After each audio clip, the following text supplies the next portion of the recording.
Welcome to the Shiva institute of advance mobile laptop LCD LED repairing. Student, आज मेरे पास एक del का एचएमपीएस आया है जो कि ब्रांडेड है और इसमें प्रॉब्लम ये है कि ये पावर डेड है। जब मैं इसको पावर से कनेक्ट करता हूँ तो इसकी आउटपुट में जो 5 वोल्ट स्टैंड बाई बननी चाहिए वो भी नहीं बन रही है और जो PS ऑन है जो हमारी ग्रीन वायर पे वो भी 5 वोल्ट नहीं बन रही है, यानी कि ये कम्प्लीटली डेड है।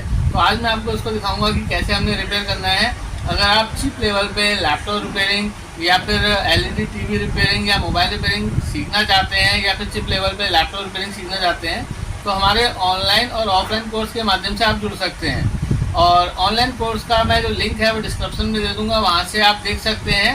हम आपको basic to advance chip level की जानकारी देंगे जो कि थ्योरी प्लस प्रैक्टिकल होगी। तो आप अगर हाथ का हुनर सीखते हैं तो अपने लिए 1000 रुपये से 2000 रुपये 3000 रुपये प्रतिदिन कमा सकते हैं और ये शॉर्ट टाइम के कोर्स होते हैं। तो आपने ये हाथ के हुनर यानी कि जिसे हम हैंड स्किल कहते हैं वो सीखने चाहिए।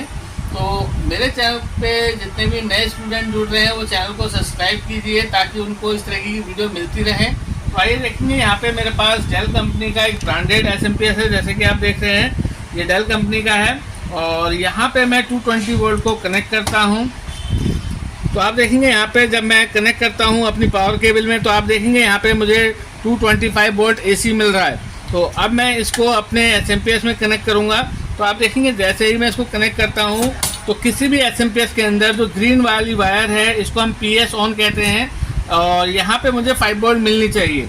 तो मैं एक तार को जो ब्लैक वाला है वहाँ पे रख लेता हूँ और मैं मल्टीमीटर को DC रेंज में रख लेता हूँ 20 वोल्ट DC के अंदर। तो जो मेरी ग्रीन वायर है आप देखेंगे ये वाली, यहाँ पे मुझे 5 वोल्ट मिलनी चाहिए। तो देखिए पहले स्टेप में मुझे यहाँ पे 5 वोल्ट नहीं मिली, क्योंकि यहाँ पे 5 वोल्ट आएगी तो अभी ये सिस्टम मेरा मतलब जो एचएमपीएस है ऑन होगा। क्योंकि एचएमपीएस को चेक करने का तरीका ये है कि किसी भी एचएमपीएस के अंदर हमारी ग्रीन वायर होती है तो जब मैं ग्राउंड से इस तरीके से शॉर्ट करूँगा तो जितनी भी उसकी आउटपुट वोल्ट होती हैं वो रिलीज हो जाती हैं और एचएमपीएस का फैन ऑन हो जाता है। पर यहाँ पे ऐसा कुछ है ही नहीं क्योंकि 5 वोल्ट बन ही नहीं रही है। तो अब मैं यहाँ पे सबसे पहले पावर को डिस्कनेक्ट करूँगा और इस एचएमपीएस को खोलूँगा। तो इसको आप ध्यान से देखें तो ब्रांडेड एचएमपीएस में रिपेयरिंग का पैसा भी आपको अच्छा मिलता है। तो हम जो लोकल होती है उसको तो रिपेयर नहीं करते, लेकिन जो ब्रांडेड आती हैं उन पे हम काम करते हैं। अगर आपका भी कोई इलेक्ट्रॉनिक डिवाइस ख़राब हो जाता है तो आप हमसे जुड़ सकते हैं, मैं आपको रिपेयर करके दूंगा। तो आप देखेंगे थोड़ा सा हमने स्लाइड करना है क्योंकि इसमें आप देखेंगे कांटे जो हैं इस तरीके से हैं, आगे वो जाके लॉक हो जाते हैं। तो आपने पीछे करना है और ये आपका खुल जाएगा। इसके बाद आप देखेंगे यहाँ पे जो PCB अगर मैं देखूँ तो ये मुझे साफ देखने को मिल रही है, मतलब ऐसा जला नहीं है। अब मैं एक बार इस पर बैक हैंड पे देखूँगा तो सबसे पहले मैं यहाँ पे इस PCB को डिस्कनेक्ट कर लेता हूँ। ये मैंने पावर के कनेक्टर को रिलीज़ कर लिया है। ये मेरा LED है और यहाँ पे स्क्रू दिए गए हैं, इनको भी मैं खोल लेता हूँ। तो देखिए जैसे ही मैंने स्क्रू खोला तो मेरा PCB जो है निकल गया है। आपने हमेशा ध्यान रखना है PCB में एकदम हाथ नहीं लगाना है, क्योंकि जो मेन कैपेसिटर है अगर ये चार्ज होगा तो आपको झटका दे सकता है। तो आपने हमेशा क्या है इस कैपेसिटर को डिस्चार्ज करना है। मैं एक बार लोकेशन देख ले रहा हूँ ये, तो आप देखेंगे यहाँ पे कोई वोल्टेज बनी नहीं, इसलिए ये डिस्चार्ज भी नहीं हुआ। तो कोई दिक्कत नहीं है। यहाँ पे अब मैं सबसे पहले बेसिक चेक करूँगा। जैसे कि आप देख रहे हैं एचएमपीएस के अंदर यहाँ पे एक फ्यूज़ लगा हुआ है। मैं यहाँ पे लाइट जला देता हूँ ताकि आप इसको और अच्छे से देख पाएँ। तो आप देखेंगे यहाँ पे मेरा फ्यूज़ लगा हुआ है और ये मेरा मेन AC का न्यूट्रल और फेस का लाइन है।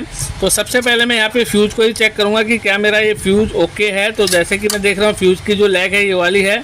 मैं मल्टीमीटर को बीप पॉइंट पे रख लेता हूँ। तो देखिए जैसे ही मैं यहाँ पे फ्यूज़ को चेक करता हूँ तो यहाँ पे मुझे कोई भी बीप नहीं मिल रही। तो अब दो बातें हैं, या तो फ्यूज़ लगाते मेरी जो एचएमपीएस है ओके हो जाएगा, या फिर फ्यूज़ के उड़ने का कारण ये है कि इस सर्किट में कोई शॉर्टिंग रही जिसकी वजह से मेरा फ्यूज़ ओपन हो गया। तो अब मैं क्या काम करूँगा, जो मेरा ये जो ब्रिज रेक्टिफायर है इसके जो इनपुट हैं AC वाले पोल उनको कंटिन्यूटी के चेक करूँगा और जो इसके आउटपुट हैं पॉजिटिव वाले उनको शॉर्टिंग के लिए चेक करूँगा। अगर इनपुट की लाइन में शॉर्टिंग हुई तो जो मेरा AC का जो लाइन है जैसे कि हो गया और ये कैपेसिटर हो गया पैरेलल में है, जबकि एक ये जो फ्यूज़ है और ये चोक कॉइल है ये मेरी जो है सीरीज में लगी हुई है। तो मैं चेक करूँगा कि यहाँ पे क्या प्रॉब्लम है। तो बैक साइड में जाता हूँ तो आप देखेंगे यहाँ पे सबसे पहले ये जो मेरा ब्रिज रेक्टिफायर है इसके 4 पोल हैं, 1 2 3 4। जो बाहर वाले होते हैं वो आउटपुट के होते हैं क्योंकि ये AC को DC में कन्वर्ट करते हैं। तो आप देखेंगे यहाँ पे मुझे कोई भी बीप नहीं मिल रही है।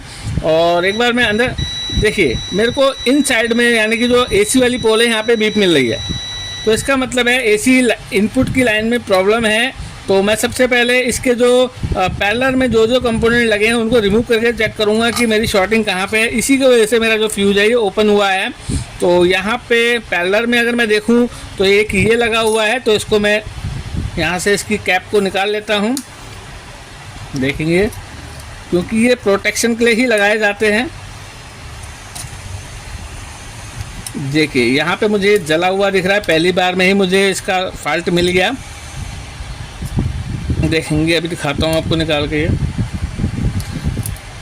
तो अब बहुत आसानी से आप इन चीज़ों को रिपेयर करना सीख सकते हैं और आप अपने लिए अच्छी अर्निंग कर सकते हैं। देखिए जैसे कि आप देख रहे हैं यहाँ पे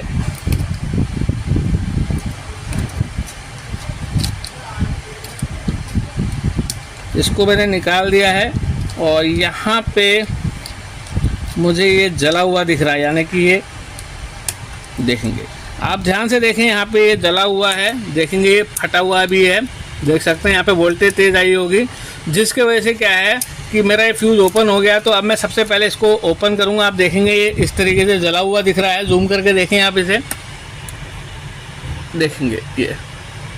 तो अब मैं इसको निकालने वाला हूँ। तो आप देखेंगे यहाँ पे मैं इसको रिमूव कर लेता हूँ।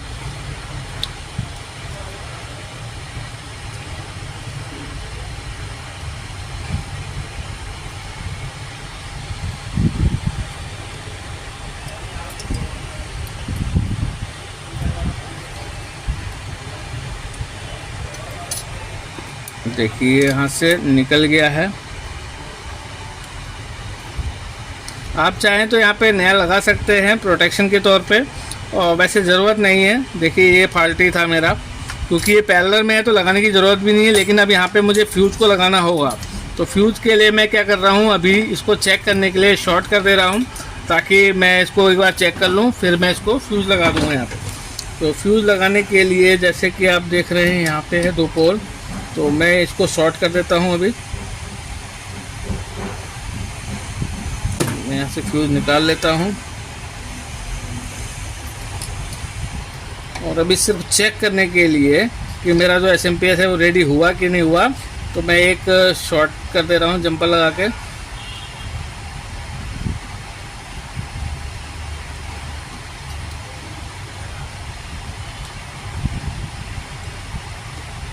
ये देखिए यहाँ पे मैंने फ्यूज़ की जगह एक जंपर लगा दिया मोटा, और अभी मैं यहाँ पे सीरीज लाइन को इन कराता हूँ। तो देखते हैं कि क्या मेरी प्रॉब्लम ओके हुई।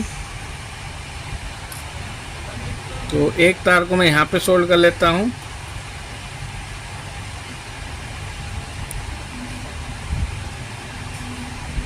और दूसरी लाइन को लगाने से पहले एक बार देखता हूँ शॉर्ट तो नहीं हो रहा कहीं पे। ठीक है, तो देखिए अब मैंने इसको यहाँ पे कनेक्ट कर लिया है। और अब मैं यहाँ पे 5 वोल्ट चेक करूँगा कि जो मेरी ग्रीन वाली वायर थी यहाँ पे मेरे 5 वोल्ट बनी कि नहीं बनी। तो एक तार को तो मैं ग्राउंड पे रख लेता हूँ, जैसे कि आप देख रहे हैं यहाँ पे रख लिया है, और मल्टीमीटर को 20 वोल्ट DC में रख लेता हूँ और देखते हैं कि क्या ग्रीन वाली वायर में 5 वोल्ट आई। देखेंगे यहाँ पे मेरा 5 वोल्ट आ गया, इसका मतलब मेरा SMP ऑन हो गया है। और यहाँ पे फ़ैन की तार अभी लगी नहीं है, नहीं तो फ़ैन भी मैं अभी आपको ऑन करके दिखाऊँगा। तो सबसे पहले इसको मैं पैक कर लेता हूँ, और आपने देखा कितने इजी वे में मेरा जो ये SMP है वो ओके हो गया। तो यहाँ पे मैं इसको फ़ैन को आपको ऑन करके दिखाता हूँ अभी। और अब आप देखेंगे जो कैपेसिटर है वो चार्ज हो गया है, तो इसको मैंने डिस्चार्ज करना है। देखेंगे कितना ज़ोर का स्पार्क हुआ ये। तो अगर आप इसको हाथ से पकड़ेंगे तो आपको बहुत ज़ोर का झटका लगेगा। तो आपने देखना है, अब मैं आपको इसको प्रॉपर ऑन करके दिखाता हूँ। नहीं क्या हुआ, हट गया तुम्हारे हाथ से? और चट्ट तो हुई है, वो भट्ट हुई है। तो आप देखेंगे यहाँ पे मैंने इसको कनेक्ट कर लिया है, और अब मैं इसमें फ़ैन को रोटेट करके भी दिखाऊंगा, और जो इसकी 12 वोल्ट है येलो वायर पे वो भी चेक करके दिखाऊंगा। तो अब मैं मेन लीड को इसमें कनेक्ट कर लेता हूँ। आप देखेंगे क्योंकि अब लाइन क्लियर है तो शॉर्टिंग का कोई दिक्कत नहीं है। तो अब आप देखेंगे मैं चिमटी के द्वारा इस ग्रीन वायर को शॉर्ट करता हूँ ब्लैक वायर से। तो आप देखेंगे यहाँ पे मेरा फ़ैन रोटेट हो गया। आप देखेंगे यहाँ पे फ़ैन की मूवमेंट भी दिख रही होगी आपको। मैं एक बार फ़ैन को बंद करके दिखाता हूँ आपको। देखिए, देखेंगे यहाँ पे फ़ैन जो है अभी रुका हुआ है, देख सकते हैं ये इसका ब्लेड है। और जब मैं ग्रीन वायर से इसको शॉर्ट करूँगा तो आप देखेंगे फ़ैन अब चलता हुआ नज़र आ रहा होगा आपको। ठीक है, अब बात आती है कि जो येलो वायर है वहाँ पे कितनी वोल्ट आ रही है। तो देखिए यहाँ पे मुझे 12 वोल्ट मिलनी चाहिए। देखिए 12 वोल्ट आ रहा है, इसका मतलब मेरा जो है एसएमपीएस प्रॉपर तरीके से वर्किंग में आ गया है। और अब मैं इसको पैक कर देता हूँ। इतने इजी वे में हमने इसको रिपेयर किया, तो मैं चाहता हूँ कि आप भी हाथ का हुनर सीखिए और आप हमसे जुड़िए, और हम आपको यहाँ पे 2 से 3 महीने के अंदर कंप्लीट इन्फॉर्मेशन देंगे। और मेरे चैनल को सब्सक्राइब कीजिए, शेयर कीजिए, पूरा वीडियो देखने। थैंक यू, धन्यवाद।